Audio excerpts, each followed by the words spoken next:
ಸಬ್ಜಪುರ ಎಂಬ ಚಿಕ್ಕದಾದ ಸುಂದರ ಗ್ರಾಮ. ಎಲ್ಲೆಡೆ ಹಸಿರು ಹೊಲಗಳು, ಬೆಳಗ್ಗಿನ ಹೊತ್ತು ಪಕ್ಷಿಗಳ ಕಲರವ. ಆ ಗ್ರಾಮದ ಮಧ್ಯದ ರಸ್ತೆಯಲ್ಲಿ ಪ್ರತಿದಿನ ಒಂದು ಚಿಕ್ಕ ತಳ್ಳೆ ಕಾಣಿಸುತ್ತಿತ್ತು. ಅದು ಸಾಮಾನ್ಯ ತಳ್ಳೆಯಲ್ಲ, ಅದು ಗ್ರಾಮದೇ ಹೆಮ್ಮೆ. ಆ ತಳ್ಳೆಯ ಮೇಲೆ ಕುಳಿತುಕೊಳ್ಳುತ್ತಿದ್ದಳು ಒಂದು ವೃದ್ಧ ಅಮ್ಮ. ಆಕೆಯ ತರ್ಕಾರಿ ಬಿರಿಯಾನಿ ಗ್ರಾಮವಷ್ಟೇ ಅಲ್ಲ, ಸುತ್ತಮುತ್ತಲ ಗ್ರಾಮಗಳಲ್ಲೂ ಪ್ರಸಿದ್ಧವಾಗಿತ್ತು. ಆ ರಸ್ತೆ ಪಟ್ಟಣಕ್ಕೆ ಸಂಪರ್ಕಿಸುವ ಮುಖ್ಯ ದಾರಿ.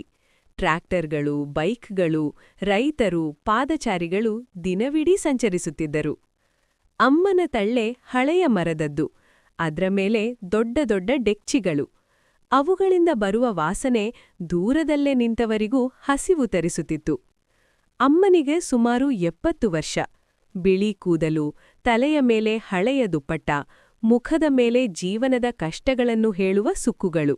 ಆದರೆ ಕಣ್ಣುಗಳಲ್ಲಿ ಇನ್ನೂ ಶ್ರಮ ಮತ್ತು ಪ್ರಾಮಾಣಿಕತೆಯ ಹೊಳಪು ಇತ್ತು. ಅವಳು ಪ್ರತಿದಿನ ಬೆಳಿಗ್ಗೆ 4 ಗಂಟೆಗೆ ಎದ್ದು ತನ್ನ ಮಣ್ಣಿನ ಚಿಕ್ಕ ಮನೆಯಲ್ಲಿ ಚುಲ್ಹ ಹಚ್ಚುತ್ತಿದ್ದಳು.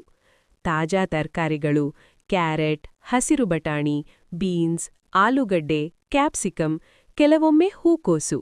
ಶುದ್ಧ ದೇಶಿ ತುಪ್ಪದಲ್ಲಿ ಜೀರಿಗೆ, ಲವಂಗ, ದಾಲ್ಚಿನ್ನಿ, ಏಲಕ್ಕಿ ಮತ್ತು ತಾಯಿಯಿಂದ ಬಂದ ಗುಪ್ತ ಮಸಾಲೆ ಹಾಕಿ ಬೇಯಿಸುತ್ತಿದ್ದಳು. ಅಕ್ಕಿಯನ್ನು ಬೇರೆ ದನ್ನಲ್ಲಿ ಹಾಕಿ ಕೊನೆಯಲ್ಲಿ ಪದರಡ ಬಿರಿಯಾನಿ ತಯಾರಿಸುತ್ತಿದ್ದಳು. ಪುದೀನ, ಮೊಸರು, ನಿಂಬೆ ರಸ ಸೇರಿಸಿ ಅದ್ಭುತ ರುಚಿ ಕೊಡುತ್ತಿದ್ದಳು. ತಿನ್ನುವವರು, ಅಮ್ಮ, ಇದು ಸ್ವರ್ಗದ ಊಟ ಅಂತ ಹೇಳುತ್ತಿದ್ದರು. ಒಂದು ಪ್ಲೇಟ್ ಕೇವಲ 60 ರೂಪಾಯಿ. ಬಡವರು ಬಂದರೆ ಉಚಿತ.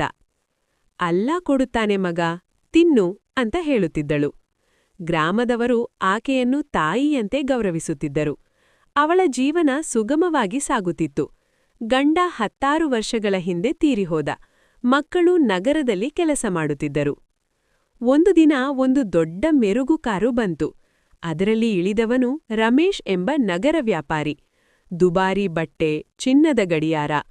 ಅಮ್ಮನ ಬಿರಿಯಾನಿ ತಿಂದ ಮೇಲೆ ಹೇಳಿದ, ಇದು 5 ನಕ್ಷತ್ರ ಹೋಟೆಲ್ಗಿಂತ ರುಚಿ. ಈ ರೆಸಿಪಿ ಹೇಳಿದ್ರೆ ನಿಮ್ಗೆ ಕೋಟಿ ರೂಪಾಯಿ ಕೊಡ್ತೀನಿ. ಅಮ್ಮ ಮೊದಲಿಗೆ ನಿರಾಕರಿಸಿದಳು. ಆದರೆ ರಮೇಶ್ ಪ್ರತಿದಿನ ಬಂದು ಹೊಗಳಿಕೆ, ಉಡುಗೊರೆ, ಹಣ ತೋರಿಸಿ ಮನಸ್ಸು ಬದಲಾಯಿಸಿದ. ಲಾಲಸೆ ಅಮ್ಮನ ಮನಸ್ಸಿಗೆ ನುಗ್ಗಿತು. ಗ್ರಾಮಸ್ಥರು ಎಚ್ಚರಿಸಿದರು, ಆದರೆ ಆಕೆ ಒಪ್ಪಿಕೊಂಡಳು. ಒಂದು ದಿನ ರೆಸಿಪಿ ಹೇಳಿದಳು. ರಮೇಶ್ ಹಣದ ಚೀಲ ಕೊಟ್ಟು ಹೋದ. ಮನೆಯಲ್ಲೇ ಅಮ್ಮ ಚೀಲ ತೆಗೆದಾಗ ಅದರೊಳಗೆ ಕಾಗದ, ಕಳ್ಳು, ಹಳೆಯ ಪತ್ರಿಕೆಗಳು.